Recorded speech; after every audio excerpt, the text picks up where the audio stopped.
and welcome to our series each week a case law. आपल्या supreme court पुढे भरपूर वेळी आपण दोन फंडामेंटल राइट्स मध्ये आलेल्या विवादाबद्दल पाहिलेले आहे.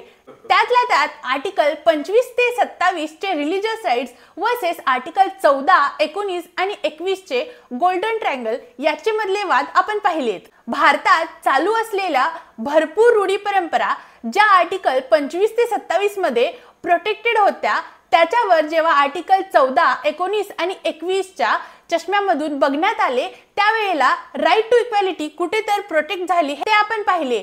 अशीच एक हिस्टॉरिकल लँडमार्क केस लॉ जी आज आपण पाहणार आहोत ती म्हणजे शायरा बानू वर्सेस युनियन ऑफ इंडिया 2017. तरी या केसचे फॅक्ट्स असे होते की शायरा बानू यांचा विवाह रिजवान अहमद यांच्याशी 11 एप्रिल 2001 मध्ये ॲज पर शरीयत लॉ झाला. 10 ऑक्टोबर 2015 मध्ये म्हणजे तब्बल 15 वर्षांनी मिस्टर रिजवान अहमद यांनी शायरा बानू यांना तलाके बिद्दत अंतर्गत ट्रिपल तलाक दिला.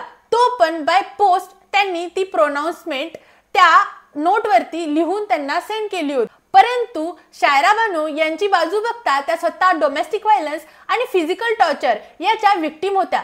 तसेच अधिक मागितलेल्या हुंड्यामुळे त्या माहेरी राहत होत्या. या घटनेच्या एका वर्षानंतर म्हणजे 2016 मध्ये शायरा बानू यांनी सुप्रीम कोर्ट मध्ये रिट पिटिशन फाईल केली आणि त्यांनी इन्स्टंट ट्रिपल तलाक, निकाह हलाला आणि पॉलिगॅमी या प्रॅक्टिसेस चॅलेंज केल्या.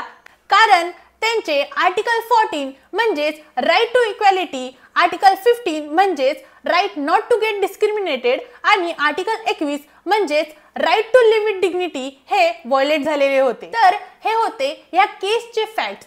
परंतु ही केस समजण्यासाठी तलाकी बिद्दतचा तलाक म्हणजे नक्की काय हे समजणं अत्यंत महत्त्वाचं आहे. तलाकी बिद्दत हा एक मुस्लिम लॉ मधला तलाकचा मोड होता. या मोडनी हजबंड आपल्या वाईफला इन्स्टंटली तलाक देऊ शकत होता. एकदा तलाक प्रोनाउन्स केला म्हणजे एकाच वेळी 3 वेळा तलाक प्रोनाउन्स केला की इन्स्टंटली वाईफला डिवोर्स दिला जायचा आणि तो इररिव्होकेबल होता. तर या केस मधले लीगल इश्यूज असे होते. फर्स्ट की ट्रिपल तलाक हा एक इसेन्शियल रिलीजियस प्रॅक्टिस आहे का. सेकंड, ट्रिपल तलाकमुळे फंडामेंटल राइट्स व्हायोलेट होतात का. थर्ड, ट्रिपल तलाकची ही प्रॅक्टिस आर्टिकल 25(1), 26(b) आणि 29 च्या अंडर प्रोटेक्टेड आहे का. आणि फोर्थ, 1937 च्या मुस्लिम पर्सनल शरीयत ऍप्लिकेशन ऍक्ट च्या अंतर्गत ही ट्रिपल तलाकची प्रॅक्टिस ही इनव्हॅलिड आहे का. या केस मध्ये पेटिशनरचे आर्ग्युमेंट्स होते की ट्रिपल तलाकची ही प्रॅक्टिस शरीयत ऍक्ट 1937 मध्ये रेकॉग्नाइज्ड नाही. त्याचबरोबर प्रोफेटनी कधीही या प्रकारच्या प्रॅक्टिसला एनकरेज केलेलं नाही.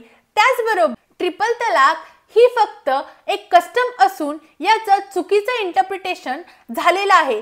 त्याचबरोबर कुराणमध्ये देखील याबद्दल कोणतेही सँक्शन नाही. त्याचबरोबर या केसमध्ये पेटिशनरनी सुप्रीम कोर्टनी यापूर्वी शमीमारा वर्सेस स्टेट ऑफ यूपी 2002 च्या केसमध्ये व्हॅलिड तलाकचे घातलेल्या रूल्सची आठवण करून दिली आणि ट्रिपल तलाक हा आर्टिकल 14 आणि 15 व्हायोलेट करतोय. आणि जर हा बॅन झाला तर डिसॉल्युशन ऑफ मुस्लिम मॅरेज ऍक्ट 1939 हा इक्वली अप्लाय होऊ शकेल मेन आणि वुमनसाठी. आता या केस मधले रिस्पॉन्डंटचे आर्ग्युमेंट्स होते की शरीयत ऍक्ट 1937 कोणत्याही प्रकारे मुस्लिम पर्सनल लॉला कोडिफाय करत नाही, तर तो फक्त जिथे कस्टम आणि युसेजेस कॉन्ट्ररी आहेत तिथे फक्त रूल्स ले डाऊन करतो. त्याचबरोबर मुस्लिम लॉ मध्ये मॅरेज हे एक प्रायव्हेट कॉन्ट्रॅक्ट मानलं जातं.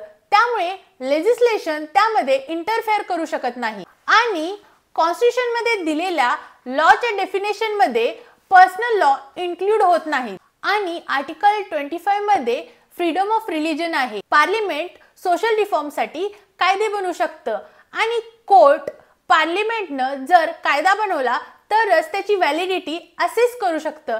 त्यामुळे याचा ज्युडिशियल रिव्ह्यू होऊ शकत नाही. आणि पेटिशनरच्या मुस्लिम वुमन डिस्क्रिमिनेशन या मुद्द्याला उत्तर देत रिस्पॉन्डंट यांनी कोर्टात सांगितले की मुस्लिम वुमन्स स्वतःला प्रोटेक्ट करण्यासाठी मॅरेज रजिस्टर करू शकतात, निकाहनाम्यात तलाकी बिद्दतला प्रोहिबिट करू शकतात किंवा जास्तीत जास्त मेहरची रक्कम ठरवून ठेवू शकतात।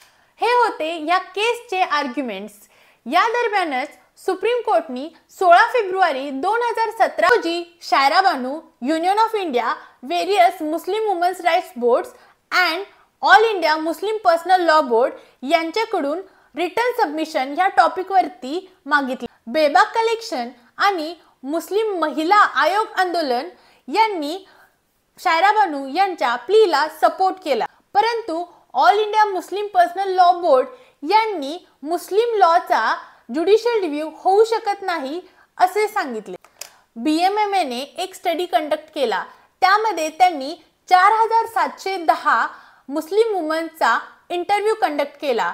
त्याच्यामध्ये 90% वुमन ही प्रॅक्टिस बॅन करण्याच्या साइडनी होते। यानंतर 22 ऑगस्ट 2017 मध्ये 5 जज बेंचनी 3:2 च्या रेशोमध्ये जजमेंट दिलं की ट्रिपल तलाक ही मुस्लिम रिलीजनची इंटिग्रल प्रॅक्टिस नसून ती कॉन्स्टिट्यूशनल मोरॅलिटी व्हायोलेट करते, त्यामुळे ट्रिपल तलाकला अनकॉन्स्टिट्यूशनल डिक्लेअर करण्यात आले आणि सुप्रीम कोर्टच्या या ऑर्डरला इफेक्ट देण्यासाठी आणि इल्लीगल डिवोर्सच्या विक्टिम्सना रिड्रेसल मिळावं यासाठी तेव्हाचे लॉ मिनिस्टर म्हणजेच श्री रवींद्र प्रसाद यांनी ट्रिपल तलाक बिल हे इंट्रोड्यूस केलं, जेणेकरून वुमन्सना इक्वॅलिटी आणि त्यांचं रिड्रेसल होऊ शकेल। त्यानंतर 26 जुलै 2019 मध्ये the Muslim woman protection of rights on marriage act 2019 pass झाला। त्यामध्ये ट्रिपल तलाक प्रोनाउन्स करणाऱ्याला